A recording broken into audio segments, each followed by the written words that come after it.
All right. Hello, Eric. I'm sorry it's late on Tuesday night. Wasn't feeling too good today, so I didn't get a chance to play on here too much. But today we're going to go over the Dragon deck, Splash of Dragons. It's not the best deck. It's probably one of the worst in my set. Uh, Mainly because it needs to be streamlined and uh, well, that's basically it. And it relies a lot on whether you get the right hand in the beginning and whether you get the right draws. So it's kind of a give and take, but it's fun. I mean, I think that's the idea, is the fun part, right? So anyway, here's the Splash of Dragon. And let's go over the cards. Let's start with our early drops. We got the Dragon Lord Servant, a ramp card.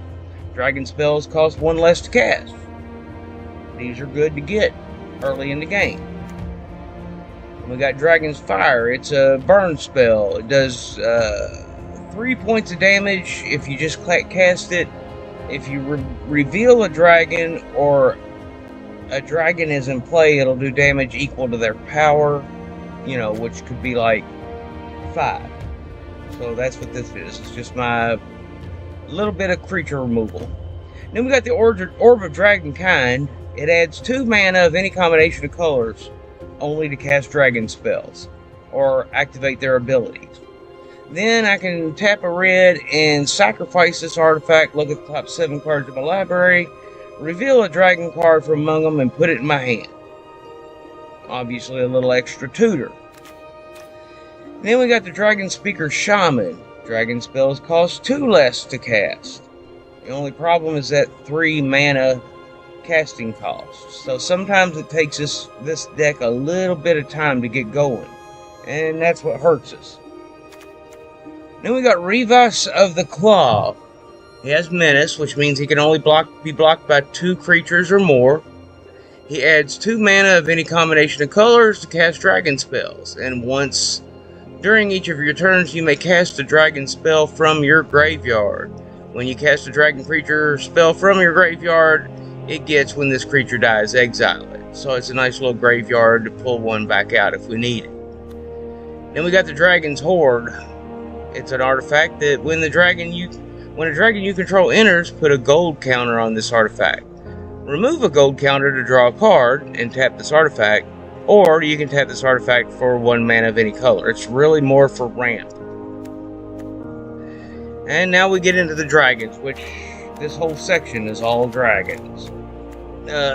This was the Thunderbreak Regent. Costs 4 to cast, 4/4 dragon. He flies. Whenever a dragon you control becomes the target of a spell or ability an opponent controls, this creature deals 3 damage to that player. So if I got a guy who points a murder or something like that at one of my dragons, he takes 3 points of damage. It's nice to have. I've been debating on whether to put more of these in here because they are lower casting costs. And that is a nice little ability to have. Thinking about it. Then we got Nicol Bolas, the Ravager. He's one of the Elder Dragons from back in the day. First, he comes in as just a 4/4 creature. And makes your opponent discard a card. And then when I have 7 mana of various colors, I can exile it and return it to the battlefield as a Planeswalker. Nicol Bolas the Arisen. He can draw 2 cards, deal 10 damage to a target creature or Planeswalker, put target creature or Planeswalker from a graveyard onto the battlefield under my control, or exile all but the bottom card of target player's library. Obviously that's -12. It's got to be out here on the board for quite a while before you can get that -12. So, but it's still a wonderful card to have. Been thinking about putting more of these in there. Excuse me. Then we got Iymrith, the Desert Doom. He has Ward 1, which means if they want to, say, throw a burn spell at him, they got to pay 1 more. And when he deals combat damage to a player, I draw a card. Then if I have fewer than 3 cards in my hand, draw cards equal to the difference. It's a nice little card draw engine. Then we have the Bone Horde Dracosaur, flying in first strike 5/5. At the beginning of your upkeep, exile top 2 cards of your library. You may play them this turn. If you exiled a land card this way, create a 3/1 red dinosaur creature. If you exiled a non-land card this way, create a treasure token. Very much a lot of value in that card. Another one I've considered more of. Then we have the most important dragon in the deck, the Goldspan. Mainly because it has haste.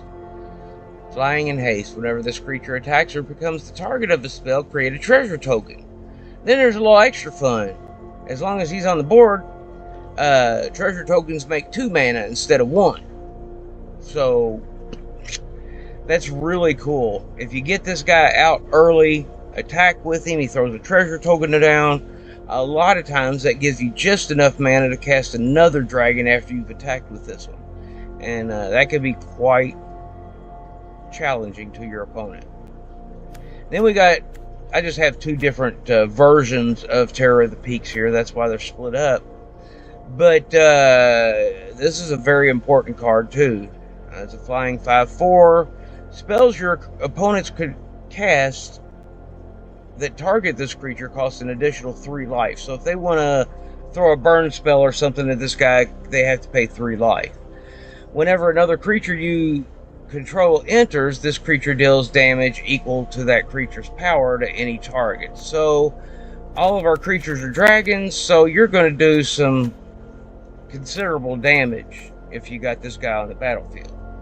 So it's a very important card. And then we have Lathless, the Dragon Queen.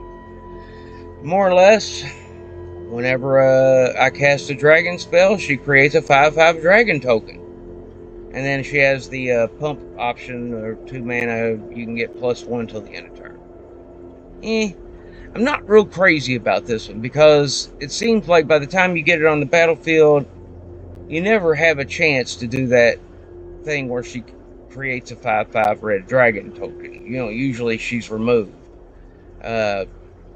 So I'm debating on whether to keep this one in here. Now here's a fun one, Dragonlord Silumgar. Flying in Death Touch, 3/5 creature.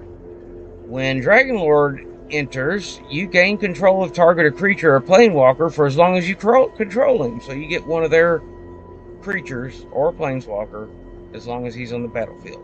Very nice. Then we have Dracoseth, the Maw of Flames. He's a flying 7/7, and whenever he attacks, it deals 4 damage to any target and 3 damage to each of up to 2 other targets. So he throws out a lot of damage when you cast him. Or attacks, I'm sorry. Then we have Dragonlord Atarka, flying trample 8/8. When Dragonlord Atarka enters, it deals 5 damage, divided as you choose among any number of target creatures or planeswalker your opponent controls. So basically, he does 5 damage when he enters. And then we finally have Tiamat. When Tiamat enters, search your library for up to 5 dragon cards, not named Tiamat, and reveal them and put them into your hand. So that's one way to get a bunch of dragon cards in your hand. But that essentially is the basis of the deck. Get as many of these ramp cards out as you can early, and then cast as many freaking dragons as you can. Doesn't work all the time. I gotta work on this dude. We'll go to our lands. We have plains, islands, swamp, mountains, and forest. And we have the River Glide Pathway, which you can cast it as blue or red. The Spire Bluff, this is the type that's blue or red that comes in tapped unless I have 2 or fewer lands. Then we have Sulphur Falls, that it comes in tapped unless I control an island or mountain. And we have the Blood Crypt, which is black and red. When it enters, it comes untapped unless it plays 2 life. Copperline Gorge, if there's 2 or fewer lands on the field, he comes in untapped.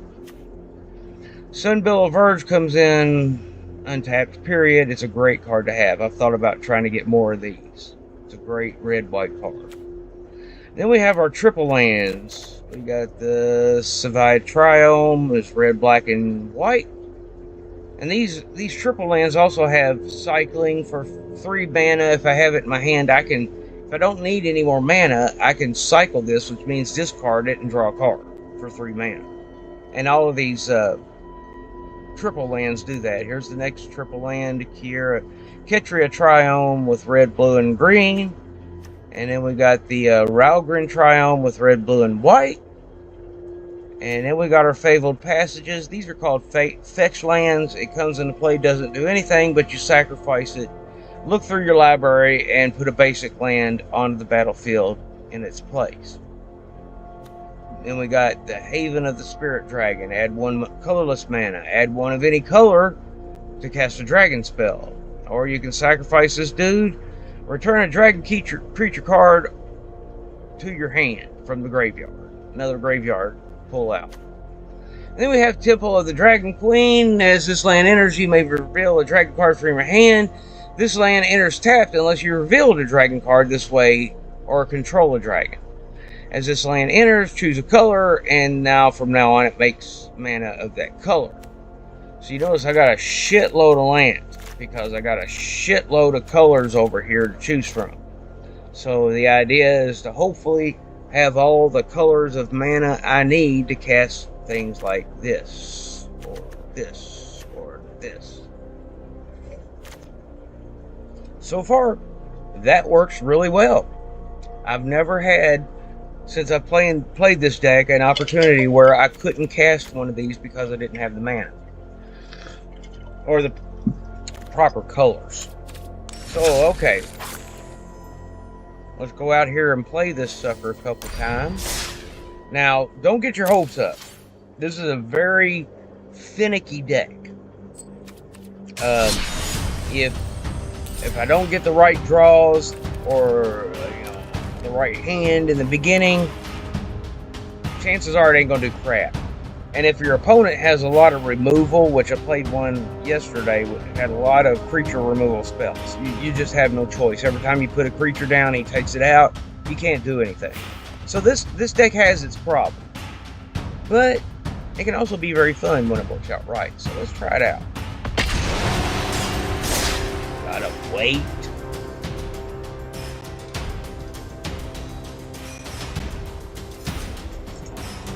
I'm trying to play this without getting angry. I get angry whenever I get those bad draws or bad hands.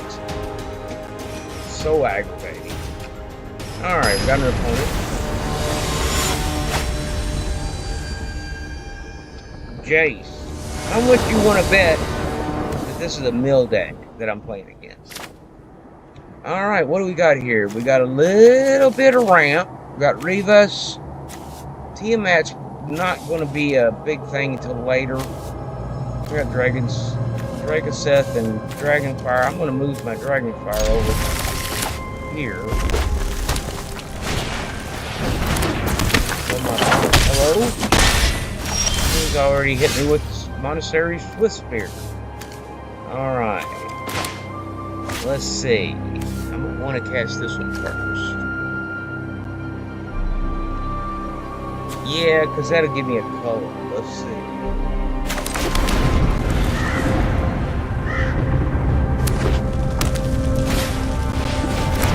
Another Monastery. Damn. This is a fast deck. I have a feeling they're going to hurt me pretty bad before I have a chance to do anything. This is a typical red aggro deck that we're playing against. So it's very fast. You got to play your shit very fast.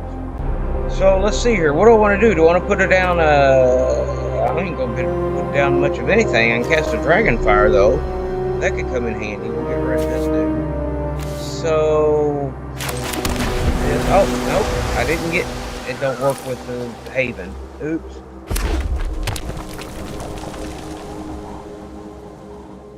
Yeah, this is a problem with this one. Early game, getting the mana you need can be difficult, and playing against a deck as fast as this, these each have prowess. Every time he casts one of those spells on one of his creatures, he gets +1/+1. I mean, that's how it's designed, just to wipe your opponent out as fast as you possibly can.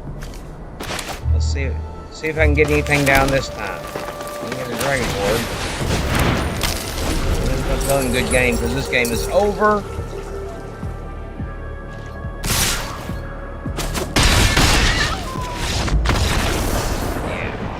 I don't even think if I'd have gotten better draws or better hand that I could have beat that deck. That fast is near impossible.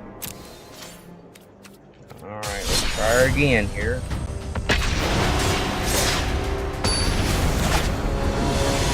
We got an opponent quick that time. Zolox, the Brilliant. I'm Prophet the Mighty. Alright, we got land, got a ramp. Oh, now that's good to have in your opening hand, so we're going to cross our fingers as this works out in our benefit here.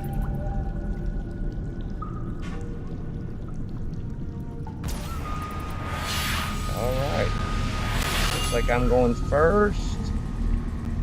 I don't need any mana in the beginning, so we'll cast this one.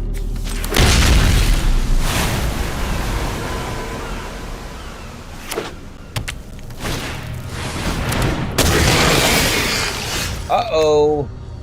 We're playing against Eldrazi. Probably gonna lose this one too, buddy. Don't get your hopes up. Eldrazi are really hard to beat, dude. I'm gonna go ahead and take 2 life. And we'll get our Dragon Orb of Dragonkind down. Next turn, we'll play a land. Let's see, 1, 2, 3, 4, 5. I should have enough to cast this. Next turn.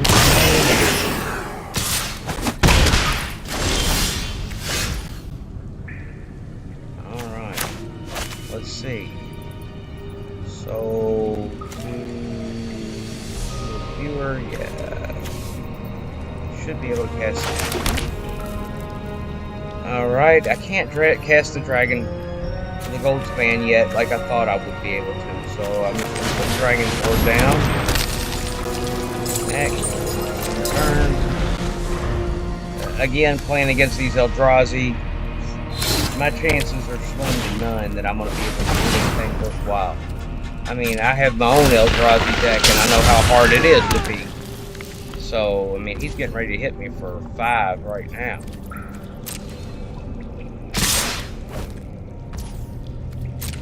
This is definitely a mid-range deck, so anytime you're playing some of these early decks, it's difficult. Alright. Get our Gold Span down. It'll give us 2. Let's see what happens. Why don't you count it? I'm going to go ahead and attack with it to try to get that treasure down.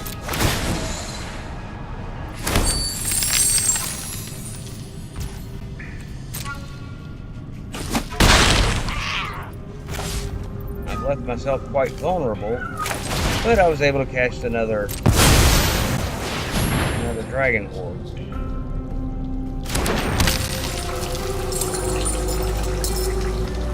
This is typically how this deck is played. Usually I get this guy at about turn 3 and attack and get that token, that treasure token, and then I can usually cast another dragon to disrupt the game. This time, not so much. I'm getting ready to get hit with 6.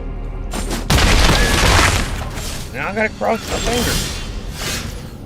That doesn't help too much. So we'll put this down and draw a card.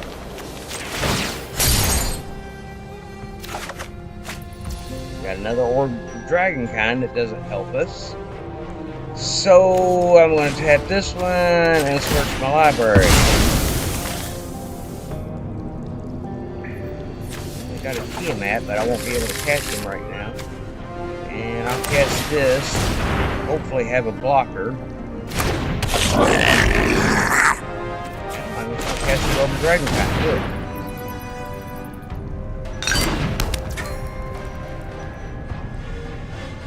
Alright. Next. This time I will not attack. Because I have quite a bit of mana up here, so I need blockers, obviously. I only have 3 mana.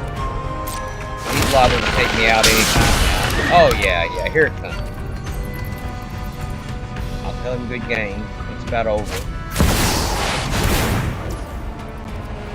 And there's losing. Anytime you're playing Eldrazi, you're going to lose. It's that simple. I mean, look at it. Yeah, not much we could do there. So you've had 2 games where I've gotten fucked. Let's see if I can get fucked on the last game.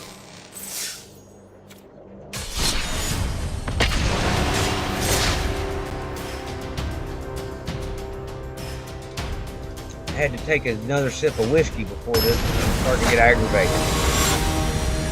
Oh, this is going to be a life gain deck, I guarantee.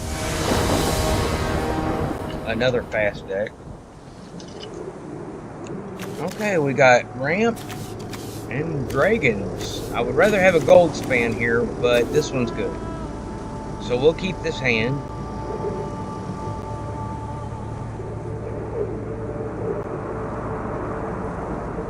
Something's holding us up. There we go. Waiting for it to start and I'll tell them hello. I like to do that, to let them know I'm a friendly player. You know, not getting aggravated or mad, even though I do. But I don't get mad at them, I'm mad at my own shit.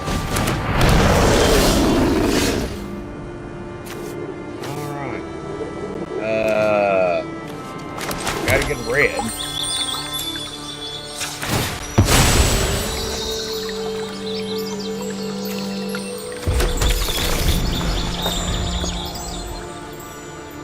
This guy can get nasty. Every time they put a land down, he gets +2.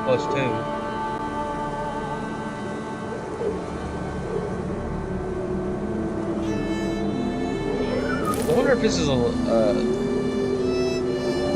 landfall deck like mine. Don't know. Wow, he does. Not much. Change my kitty to something else. I like this kitty.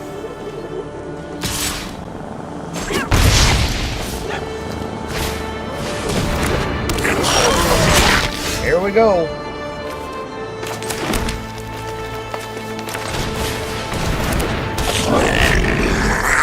Put that guy down, give us a little bit of a block, but I have a feeling he'll probably just remove it.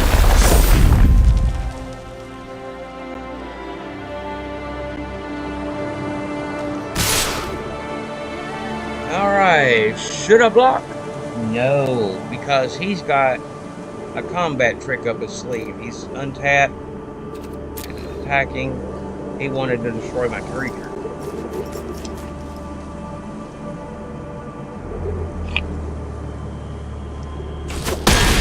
And I need that creature to get stuff on the battlefield.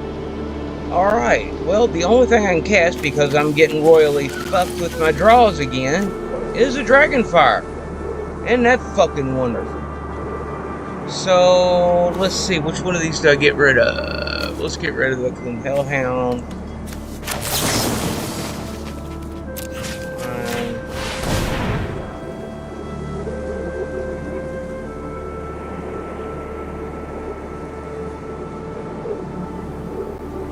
Surely he don't have a counter. He don't have blue.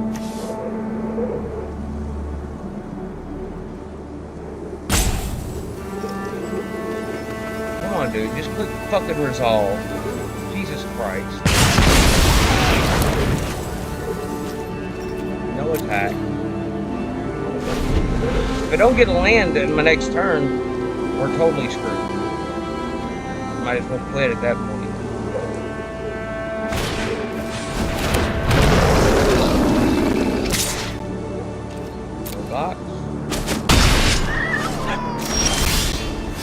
no land, I'm fucked. Good game, I'm out. Fuck you very much. I hate that. I hate it so much. But unfortunately, you got to see the Dragon deck in play, which is very... You never know when it's going to do good. When it does good, it really does good. When it does bad, it does bad. Probably need to streamline it, put more cheaper dragons in there, stuff like that, but I haven't got around to it yet. So, that is the old Splash of Dragon deck. I'm getting ready to upload it.